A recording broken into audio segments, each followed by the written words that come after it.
आजच्या या व्हिडिओमध्ये आम्ही आमची लास्ट इयर 2020 ची लॉकडाऊन ट्रॅव्हल स्टोरी शेअर करणार आहोत. तर नमस्कार मंडळी, स्वागत आहे तुमचं एका नवीन फ्रेश व्हिडिओमध्ये.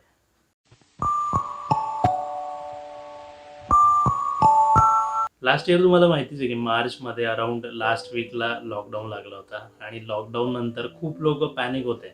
जवळजवळ 2 महिने लोक कन्फ्यूज होते, करायचं काय. जास्त पॅनिक झाले होते, घाबरले होते. तेच आमच्यासोबत पण झालं. मार्च लास्ट वीकला लॉकडाऊन झाला आणि त्यानंतर 2 महिने आम्ही पुण्यात घालवले. त्यातही आम्ही एवढे कन्फ्यूज होतो आणि एवढे घाबरलो होतो की जे सगळे लोकच घाबरले होते त्याप्रमाणे आमचं पण पॅनिक लेवल जास्त होता आणि आम्ही ठरवलं, म्हणजे मी ठरवलं की आपण ट्रॅव्हल करायचं बाईकवर, कारण सगळंच बंद झालं होतं. बस, ट्रेन, ट्रॅव्हल्स काहीच अवेलेबल नव्हत्या. आणि माझं जे घर आहे ते पुण्यापासून जवळजवळ 450 किलोमीटर दूर आहे. जे नंदुरबार जिल्ह्यात माझं एक गाव आहे, तर तिथं मी राहतो. तर मी ठरवलं की जायचं आहे, 450 किलोमीटर दूर आहे. मी प्रीतीला कन्व्हिन्स केलं. बाईक नवी होती. माझी इच्छाच नव्हती एवढा लांबचा प्रवास आणि तो मी बाईकवर पहिल्यांदा. मी यांना नाही म्हणत होते जसं होईल आपण इथंच थांबू, आपण जाऊ नको, पण घरच्यांचा पण प्रेशर खूप होतो, तुमची आम्हाला काळजी वाटते. ऑब्वियस आहे, पूर्ण परिवार होता, तर काळजी करणं जास्त स्वाभाविक होतं. तर तेच झालं आमच्यासोबत आणि मग मी डिसिजन घेतला की ठीक आहे, आपण बाईकने जाऊयात, कारण बाईक पण नवी होती आणि मी कॉन्फिडंट होतो तेव्हा की मी ट्रॅव्हल करू शकेल तेवढा. आणि मी कसं ते तिला तयार केलं. आम्ही आधी पुण्याचं सांगवी या भागात राहायचो आणि त्या भागात एक गव्हर्नमेंट हॉस्पिटल होतं. तर आम्ही तिथं प्रयत्न केला की तिथून त्याची सर्टिफिकेट आहे ते मिळवण्याचं. आणि तिथं तपास केल्यानंतर असं कळलं की हां, तिथं सर्टिफिकेट्स मिळत आहेत. आणि मग मी ठरवलं की जाऊया तिकडे, जाऊन ते सर्टिफिकेट घेऊया. मला वाटलं की सोपं असेल सगळं, पण सोपं काहीच नव्हतं. तिथं भली मोठी लाईन होती. आणि त्या दिवशी असं झालं की मी जेव्हा नंबर लावला, मी होतो लाईनमध्ये 3-3.5 तास लाईनमध्ये उभं राहिल्यानंतर सुद्धा माझा नंबर येईल तोपर्यंत त्यांनी बंद केलं. आणि तिथं थोडंसं भांडण वगैरे त्या गोष्टी झाल्या की आम्हाला का नाही ते, त्यांचं सर्टिफिकेट त्यांनी दुपारी 3:30 वाजेला अराउंड त्यांनी बंद केलं. मी 10 साडेनऊ अराउंड गेलो होतो. हो, पण झालं. जेवण नाही काय नाही, तसेच रांगेत उभे आणि 4 अक्षरशः तास. 100 4 लोक तास. तरी असतील तिथं, हो. एवढी गर्दी. खूप गर्दी होती. आणि त्यानंतर दुसऱ्या दिवशी, मग त्या दिवशी तर नंबर नाही लागला, पण दुसऱ्या दिवशी आम्ही गेल्यानंतर तशीच गर्दी. आणि सकाळी आम्ही त्यावेळेस ठरवलं की आम्ही सकाळी 7 वाजेला जाऊयात. 7 वाजेला पोहोचलो तिथं, तरी भरपूर लाईन. आणि आमचा नंबर लागला अराउंड 11:30 वाजेला.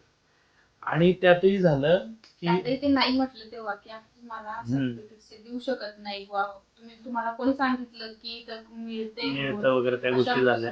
कारण आणि आदल्या दिवशी त्यांनी देऊन दिलेले होते आणि आमच्या दिलेले. नंबरला तेव्हा ते नाही म्हटले ते. आणि एक महत्वाची गोष्ट म्हणजे अक्षरशः म्हणजे तेव्हा ती करोना पेशंट म्हटलं म्हणजे खूप भीती वाटायची. आणि आमच्या डोळ्यांसमोर मिलेली करोना रुग्ण ते त्या हॉस्पिटल मधून बाहेर काढत होते. पेशंट होते इतकी भीती वाटत होती की इथूनच निघून जावं, पण घरी जायची पण तितकी ती होती. तर त्यानंतर झालं की मला सर्टिफिकेट सर आम्हाला दुसऱ्या दिवशी मिळाले अराउंड. आम्ही 7 वाजेला गेलो, अराउंड 11-12 वाजेला, नाही 1 वाजला होता. 1 वाजला होता तेव्हा सर्टिफिकेट मिळालं. आणि त्यानंतर जी प्रोसेस होती की ती प्रोसेस आम्हाला ऑनलाईन करायची होती. ॲप्लिकेशन करायचं होतं. तेव्हा पोलिसांनी एक वेबसाईट दिली होती, तिथं जाऊन आपल्याला ते सर्टिफिकेट्स अपलोड करून तुम्ही ॲप्लिकेशन करू शकता फॉर ट्रॅव्हल पास. तर ट्रॅव्हल पाससाठी मी रिक्वेस्ट केली. 3 दिवस वाट पाहिली, कारण हे सर्टिफिकेट अराउंड 7 दिवसाचं हे सर्टिफिकेट होतं. 7 दिवसासाठी ते ॲप्लिकेबल होतं. तर 3 दिवस मी वाट पाहिली ॲप्लिकेशन केल्यानंतर, पण तरीही नाही आलं. ते ॲप्लिकेशन कॅन्सल झालं, रिजेक्ट झालं. त्यानंतर मी काय केलं की ट्विटरवर त्यांना टॅग केलं, माझा ॲप्लिकेशन नंबर तुम्ही नवीन क्रिएट केला. आणि यावेळेस मी PCMCमध्ये न अप्लाय करता पुणे पोलीसला गेलं, कारण त्यांचं ट्विटर हँडल जास्त ॲक्टिव्ह होतं त्यामुळे. आणि फायनली आम्हाला 6व्या दिवशी, म्हणजे सर्टिफिकेट संपण्याचा 1 दिवस आधी, आम्हाला ते सर्टिफिकेट्स, ती जी ट्रॅव्हल पास आहे ती आम्हाला अराउंड 5-5:30च्या सुमारास ती आम्हाला मिळाली. त्या गडबडीत घरचे लोकांचाही फोन, आणि ते म्हटले की आम्ही कार घेऊन येतो तुम्हाला घ्यायला वगैरे, त्या गोष्टी झाल्या. पण त्यांनाही ट्रॅव्हल पासची गरज होती, तर त्यांनी अप्लाय केला होता, पण त्याआधी आम्हाला मिळाला. मग आम्ही ठरवलं की बाईकने आपण ट्रॅव्हल करायचा.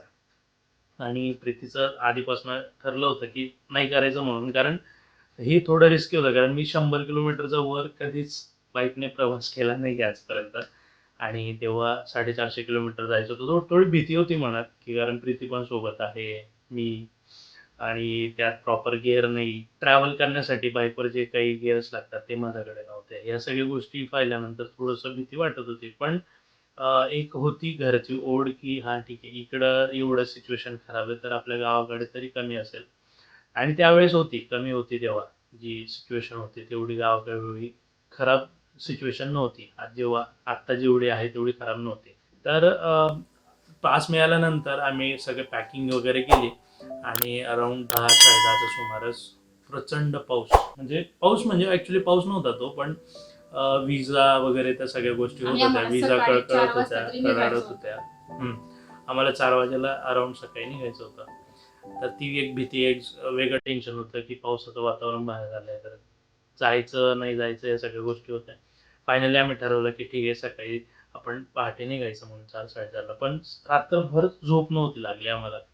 लिटरली रात्रभर मला झोप नाही लागली, प्रीतीलाही झोप नव्हती लागली आणि अराउंड आम्ही सकाळी 5 वाजेच्या सुमारास निघालो आणि आम्हाला पहिलं स्टॉप आम्हाला थांबवलं गेलं ते सांगवीचा बाहेर निघतानाच. म्हणजे विदिन 2 ते 3 मिनिटात एक पोलीस चौकी होती, तिथे थांबवलं गेलं. ट्रॅव्हल पास दाखवा. आमच्याकडे लकीली तो ट्रॅव्हल पास होता. आम्ही दाखवले, सर्टिफिकेट दाखवले. त्याने सोडलं. त्यानंतर आम्ही चाकणचा बाहेर अराउंड तिथं एक टोल नाका होता, तिथं थांबवलं आणि तिथे त्यांनी चेक केलं. ज्या लोकांकडे पास होते त्याच लोकांना ते सोडत होते बाहेर. ते पुढे जाऊ देत होते. आणि जे पायी चालणारे लोक होते तेव्हा, तर आम्ही प्रचंड त्यांचं सिच्युएशन खूप वाईट होती तेव्हा. म्हणजे आम्ही तरी बाईकवर होतो, बाकीचे जे पायी लहान मुलं त्याच्यासोबत, कोणी सायकलवरती. म्हणजे लास्ट इयर तुम्ही सगळेच व्हिडिओज पाहिले असेल, की काय काय प्रॉब्लेम झाले लोकांसोबत. ते हजार किलोमीटर सायकलीने, पायी एवढं गेलेत ते लोक. आणि जेव्हा आम्ही ट्रॅव्हल करत होतो गावाकडे, तर फक्त 450 किलोमीटर होतं. आमच्याकडे सगळं होतं, बाईक होती, सामान होतं आमच्याकडे, आमचा खाय प्यायचं सामान होता. पण इनफ होता म्हणजे त्या दिवसासाठी. पण त्यांची सिच्युएशन पाहिल्यानंतर खरंच खूप वाईट वाटलं. आणि त्यावेळेस आम्हाला कळलं की पायी ट्रॅव्हल करणं काय असतं ते आम्हाला डोळ्याने अनुभवायला मिळालं. जे आम्ही न्यूजमध्ये बघत होतो ते रियालिटीमध्ये पाहिल्यानंतर खूप त्याचा जास्त त्रास होतो. आमचा जो रूट होता तो संगमनेर, कोपरगाव, मालेगाव, धुळे आणि मग पुढे. तर मग हा जो रूट होता हा आमच्यासाठी थोडासा खडतर होता, कारण आम्ही संगमनेरला पोहोचलो अराउंड 9 वाजेला. 9, 8:30 झाले होते. 8:30च्या दरम्यान आम्ही संगमनेरला पोहोचलो. तिथून पुढे रस्ता विचारत कोपरगाव. त्यानंतर आणि रस्ता खूप खराब होता. प्रचंड खराब रस्ता. म्हणजे फक्त संगमनेर पर्यंत तुम्ही जर पुण्यापासून संगमनेर पर्यंत गेले तर तोपर्यंत तुमचा तो रस्ता आहे तो टिपटॉप एकदम छान मस्त. आणि संगमनेर पासनं कोपरगाव जर तुम्ही गेले तर तेव्हा रस्ता प्रचंड खराब होता. आता कदाचित तो चांगलाही झाला असेल. आणि माझ्या बाईकसाठी प्रॉपर गिअर तेव्हा नव्हते, कारण सीट पण मी म्हणजे काहीच डोक्यात नव्हतं की जायचं आहे आणि आपल्याला हे सगळं करावं लागेल. कारण तिकडे हेल्मेट नव्हतं, फक्त माझ्याकडे हेल्मेट होतं आणि त्यात एवढी रिस्क घेऊन आम्ही निघालो होतो. तर त्या गोष्टी झाल्याच. आम्ही प्रत्येक 50 किलोमीटर स्टॉप घ्यायचो, थांबायचो. त्या 50 किलोमीटरचा पुढे जात जात ते 20 किलोमीटरवर आलो, 25वर आलो, त्यानंतर मग 10वर आलो, कारण कॅपॅसिटी शेवटी नव्हती राहिली आमची. जिथं जागा भेटायची तिथं बसायचं. अक्षरशः झाड बघायचो, इतकं ऊन होतं, झाडाखाली बसून. पण शेतातले लोक बिलकुल जाऊ देत नव्हते. तिथूनच आम्हाला असं हो, हायवेच्या बाजूला कोपरगाव आम्ही ओलांडलो होतं. त्यानंतर आम्हाला भूक वगैरे लागली आणि आम्ही कुठेतरी विसावा मिळेल अशी जागा बघत होतो. पण जी शेतकरी लोक होते, तर ते करोनाचं ह्या सगळ्या गोष्टी आणि आमचा जो मुंबई आग्रा हायवे होता, तर त्या हायवेवर ते लोक कधीच कोणालाच म्हणजे तिथं घेत नव्हते, की ते पार्किंग पण नव्हते करू देत काही गाड्या, कारण इतकी ट्रॅफिक होती तेव्हा. लॉकडाऊनच्या दरम्यान ट्रॅव्हल करणारे लोक जे युपी बिहारला जात होते ते लोक अक्षरशः त्यांचे ट्रक भरून चालले होते आणि जागा बिलकुल नाही रस्त्यावर. त्या हायवेवर इतकी ट्रॅफिक होती की मला गाडी चालवायला खूप भीती वाटायची. कोपरगावचा पुढे आम्ही गेल्यानंतर एक खाली आम्हाला शेत दिसलं. तिथं कोणीच नव्हतं, फक्त एक झाड होतं. तर त्या खाली आम्ही बसलो. आम्ही घरच्यांना सांगितलं की एवढं एवढं डिस्टन्स कव्हर झालंय अराउंड आमचं 150-200 किलोमीटर झालं होतं आमचं कव्हर. आणि आम्ही तिथं जेवण वगैरे केलं, थोडंसं अर्धा तास आम्ही हो रिलॅक्स. आराम केला आम्ही तिथं. आणि त्यानंतर मग आम्ही निघालो मालेगावकडे. मालेगावचा अलीकडे Danger. पोचतो खूप तेव्हा पाहायसारखं परिस्थिती मालेगावमध्ये अक्षरशः. मालेगावमध्ये एंटर करताना आम्हाला एक ऑब्झर्व झालं की हायवेला लागून काही लोक पाणी वाटप करत होते. त्यांची जी पद्धत होती पाणी वाटपाची तर ती थोडीशी चुकीची होती. कारण प्लास्टिकच्या ज्या पिशव्या असतात आपल्या प्लास्टिकच्या कॅरी बॅग, तर त्याच्यात ते पाणी भरून सामान भरून वगैरे त्याच्यातच. पाणी भरून भरून ते देत होते. त्याला काही लोक ते फुकटात विकत होते आणि काही लोक 10 रुपये 15 रुपये त्यासाठी चार्ज करत होते. विमल गुटखा या गोष्टी प्रचंड प्रमाणात महाग. 10 आणि रुपयाची actually पुडी लोकांनी ती विमलची हो अक्षरशः 100 रुपयाला 2च पुड्या देत होते लोक तिथं. 100 रुपयाला 2 पुड्या. आणि म्हणजे या गोष्टी खायला नको, पण लोकांचा एवढा प्रवास होता त्यामुळे. आणि काही लोकांना गरजेचं असतं तर ते लोक तिकडं तो चालला होता काळा बाजार म्हणूया पण. तर ते सगळ्या गोष्टी तिथे चालल्या होत्या. आणि तिकडं ते लोक केळी वगैरे जे असेल ते वाटत होते किंवा विकत होते. या सगळ्या गोष्टी झाल्या, पण इतकी प्रचंड गर्दी होत होती की एकही त्याच्यात कोरोना पॉझिटिव्ह असला असता तर सगळ्या लोकांना ते इन्फेक्टेड ते लोक झाले असते. दुपारच्या अराउंड 2-2:30 झाले होते. आम्ही मालेगावमध्ये एंटर झालो होतो आणि मालेगावचा जो बायपास आहे तो आम्ही घेतला होता. कारण गावातनं ऑब्वियस आम्हाला जायचं नव्हतं. हायवे होता सरळ, तो धुळ्यापासून आम्हाला पुढे जायचं होतं. तर मालेगावचा बाहेर निघता अराउंड 2:30 झाले. आणि त्यानंतर इतकं प्रचंड ऊन होतं ते 12 नंतर जे ऊन आम्हाला लागलं तर खूप त्रास झाला त्याचा. कारण आमच्याकडे इनफ एवढं पाणी 11 नव्हतं. मे पाणी पण 11 संपलं मेला अराउंड ना. मे महिन्यात माहिती किती भरपूर ऊन असतं. 11 मे होतं का? 11 मे. 11 मे हा बरोबर 11 मेला निघालो होतो आम्ही बरोबर.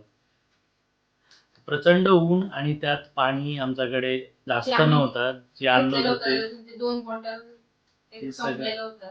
सगळं पाणी संपलं होतं आणि आमच्याकडे. पाणी पण कुठं मिळेल कारण ती सिच्युएशन होती की कोणाकडून पाणी पिलं तर ते आपल्याला नको हो म्हणून तिथं पाणी पण घेत नव्हते आम्ही. पण स्वतःचं जेव्हा पाण्याची बॉटल. आमची गरज खूपच भासली पाण्याची तेव्हा आम्ही कुठं धुळ्याला थांबलो. धुळ्याच्या आधी आधी आधी थांबलो होतो आपण. धुळ्याच्या आधी आम्ही एक ढाबा होता तिथं थांबलो. तिथं थोडंफार पाणीची सोय झाली आणि तिथं पाणी पिलो आम्ही. ढाबा वगैरे सगळं बंद होतं का हायवेला लागून एवढे लोक ट्रॅव्हल करत होते. तर ढाबेवाले जे लोक होते त्या हॉटेल्सवाले लोकांनी सुद्धा बंद केलं होतं. कारण कोविड इन्फेक्टेड कोणी व्हायला नको म्हणून. मोस्ट ऑफ जे ट्रॅव्हल करणारे होते ते पुणे मुंबईत येत होते आणि सगळ्यात जास्त तिकडंच झाला होता.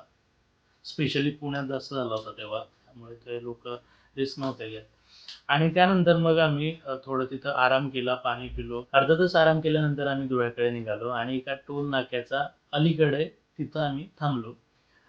प्रीती प्रचंड रडायला लागली होती त्या ठिकाणी. तिचा एवढा संताप होत होता तिच्या मनावर. बिलकुल कॅपॅसिटी नव्हती. इव्हन माझी सुद्धा नव्हती. इव्हन माझी सुद्धा काय कॅपॅसिटी करावं नव्हती काय तेव्हा. असं वाटायचं इथंच जीव जातो की काय अशी सिच्युएशन झाली होती. तर हायवेच्या बाजूला ऑब्वियस गाडी लावली. गाडी प्रचंड गरम झाली होती. हायवेच्या बाजूला आम्ही गाडी उभी केली आणि तिथं आराम केला छान.